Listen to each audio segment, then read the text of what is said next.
নমস্কার, সনাতন ধর্মকথা চ্যানেলে আপনাদের সবাইকে স্বাগত। আজ আলোচনা করব গণেশের কাহিনী। গণপতি গজানন হিন্দু দেবতা, শিব ও পার্বতীর পুত্র, সিদ্ধিদাতা হিসাবে বিশেষভাবে পূজিত হন।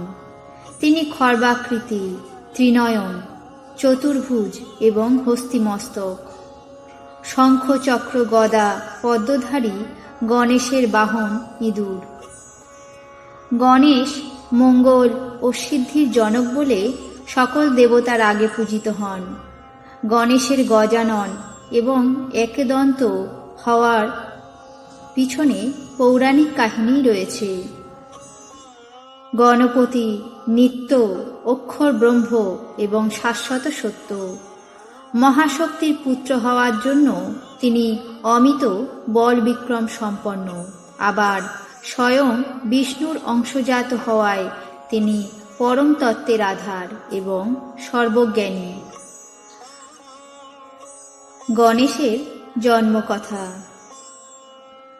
বিভিন্ন পুরাণে গণেশের জন্মকাহিনী নিয়ে নানা রকম বিষয় বর্ণনা করা হয়েছে। ব্রহ্মবৈবর্ত পুরাণ অনুসারে গণেশ নারায়ণের বরে ভূমিষ্ঠ এবং তিনি সাক্ষাৎ নারায়ণী। বিষ্ণুর ন্যায় তিনি শঙ্খ চক্র গদা পদ্মধারী। বিবাহের পরে সন্তান লাভ হেতু বিহ্বল হয়ে পার্বতীকে মহাদেব স্বয়ং বিষ্ণুর আরাধনা করার নির্দেশ দেন। সেই মতো জগদম্বা ব্রত ধারণ করে নারায়ণকে পুত্ররূপে কামনা করেন। অপরদিকে সাক্ষাৎ পরমেশ্বরী ভগবতীকে আপন মাতারূপে লাভ করার বহুদিনের স্বাদ ছিল শ্রীহরির। দুজনের এই ঐশী ইচ্ছার ফলস্বরূপ শ্রী গণেশের আবির্ভাব হয়।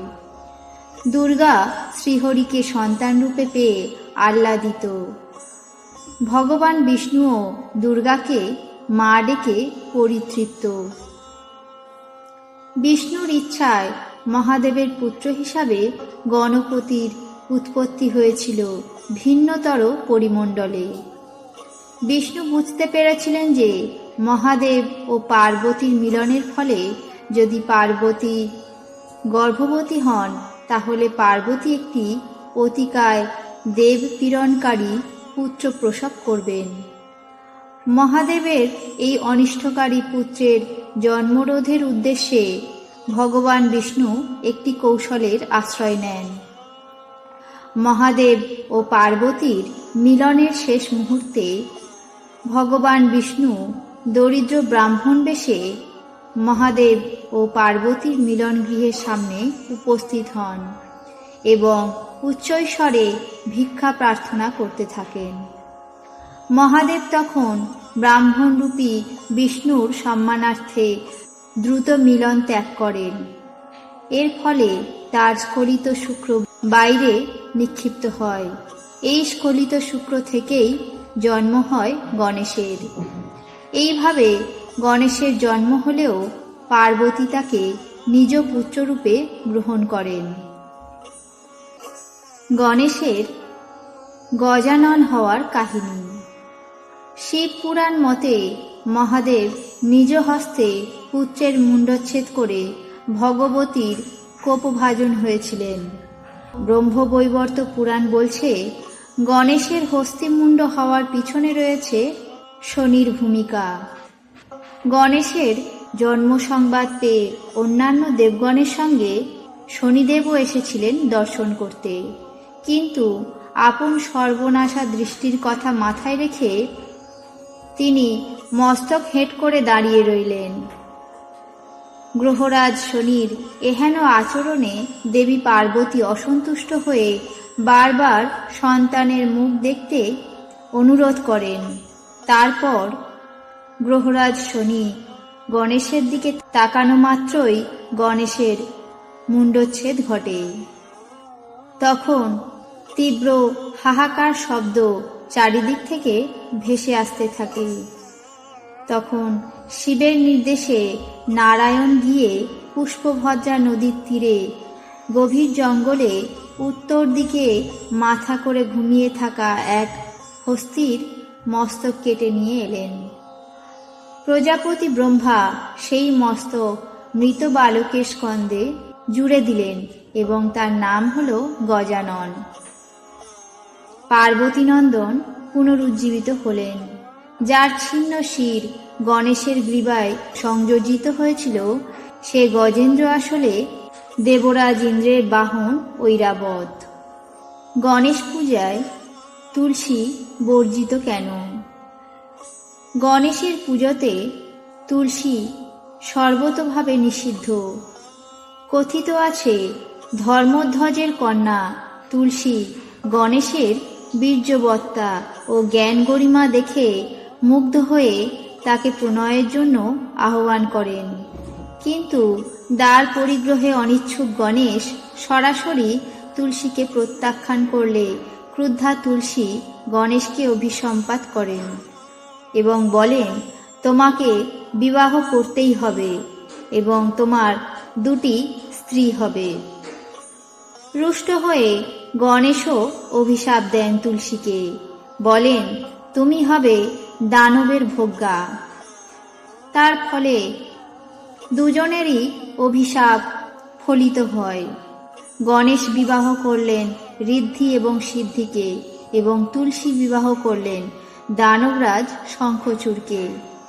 সেই থেকেই গণেশ পূজায় তুলসী বর্জিত হয়ে গেল। সকল দেবতার আগে গণেশ পুজো কেন করা হয়?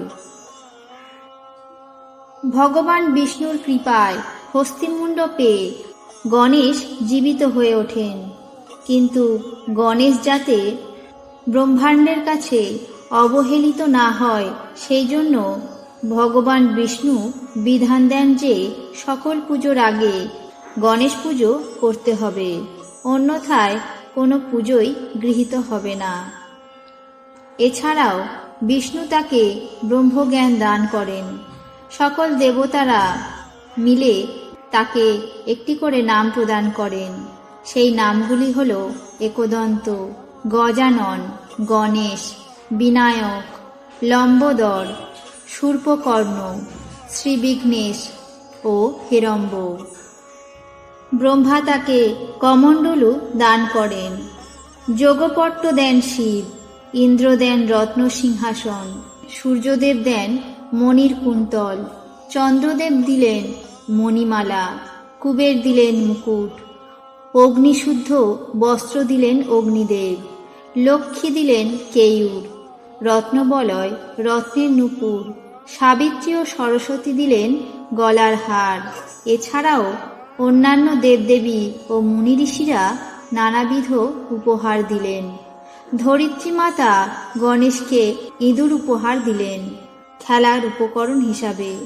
কালক্রমে এই ইঁদুরই গণেশের বাহন হিসাবে গৃহীত হল। গণেশের একদন্ত নাম কেন হল? ব্রহ্মবৈবর্ত পুরাণ অনুসারে শিব পার্বতীর দ্বাররক্ষক হিসাবে ছিলেন গণেশ। সেখানে পরশুরামের সঙ্গে গণেশের ভীষণ যুদ্ধ হয়। পরশুরামের কুঠারাঘাতে গণেশের একটি দাঁত সমূলে উৎপাতিত হয়। সেই জন্য গণেশ হলেন একদন্ত। সিদ্ধিদাতা শিব গৌরীপুত্র গণেশ মহারাজ বুদ্ধিতে সুনিপুণ। পুরাণগুলিতে এমন বহু ঘটনা আছে। একসময় দেবী পার্বতী ঠিক করলেন 2 পুত্রের বিবাহ দেবেন।